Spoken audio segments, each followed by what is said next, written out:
Ngjarja e rëndë që tronditi Sarandën ku mbeti i vrarë 66 vjeçari Recep Ismaili mund të kishte qenë një masakër e vërtet. Vrasja e 66 vjeçarit në Sarandë ngriti në këmbë organet ligjzbatuese, të cilat me në krye policinë e Sarandës dhe njësinë speciale të hetimit të krimit. Brenda 24 orëve identifikuan autorët teksa dokumentuan nëpërmjet kamerave të sigurisë ngjarjen.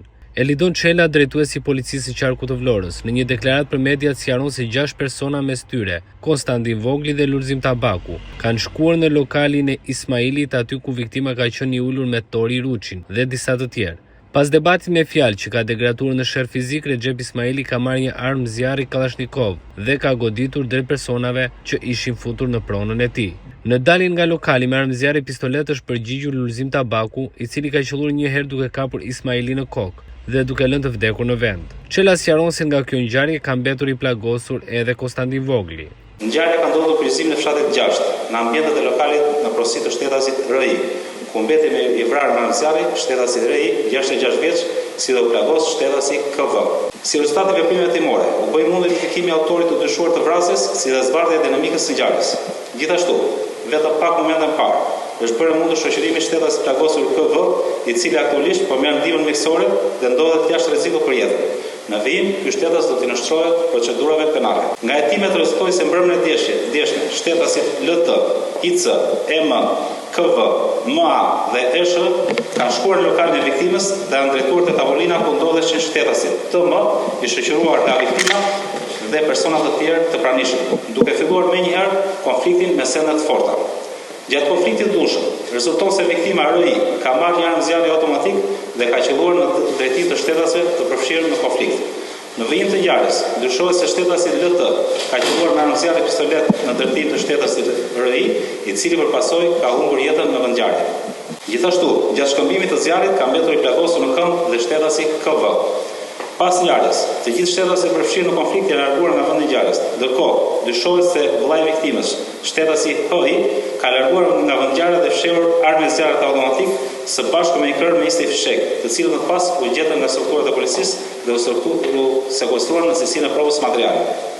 Gjithashtu, u sekuestruan prova të tjera materiale, konkretisht një automjet tip Audi Q8 dhe fishek dhe gëzhoja të kalibrave të ndryshme dhe sende të tjera që do të shërbejnë vijimit të hetimeve. Gjatë kontrollet të mëtejshme, në fshatin Ivic, u gjeti praktikisë automjeti, me cilin dyshohet se është larguar nga vendngjarja autori dyshuar, shetasi LT. Po ashtu në lagjeni Sarandë, u gjet dhe u bllokuar një automjet tip Audi, i cili dyshohet se është përdorur nga autorët dhe personat e përfshirë në këtë ngjarje. Në përfundim të veprimeve të para timore, u shpallën kërkim shtetasit. LT, 37 vjeç, për veprat penale, vrasje me dashje dhe armbajtje pa leje. IC, 40 vjeç, EM, 19 vjeç, KV, 31 vjeç, MA, 22 vjeç, ESH, 21 vjeç, për veprat penale, kanosje dhe shkatrim i pronës. Si do procedura penalisht, shetasi HI, 60 vjeç, vllai i viktimës.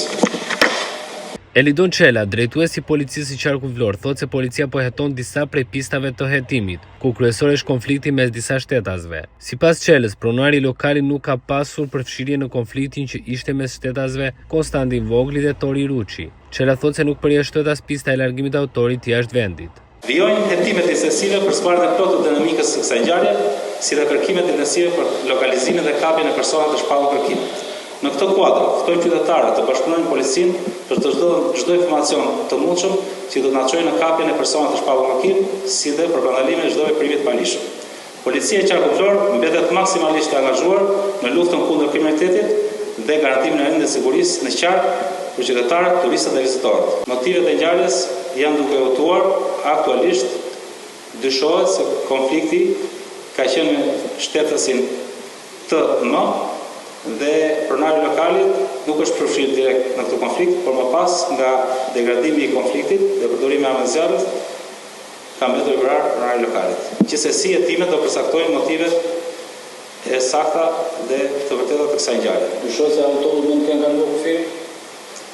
Jemi duke analizuar çdo informacion, jemi duke ndjekur disa pista të hetimit, aktualisht personat e shpallur dhe kërkim, dhe në momentin që do ketë diçka konkrete në këtë drejtim, do bashkëpunohet dhe me autoritetet homologe të shteteve të fqinje. Ndërkohë, i plagosur nga kjo ngjarje ka mbetur edhe shtetasi Konstantin Vogli, i cili është sjellë drejt spitalit të Vlorës për ndihmë mjekësore.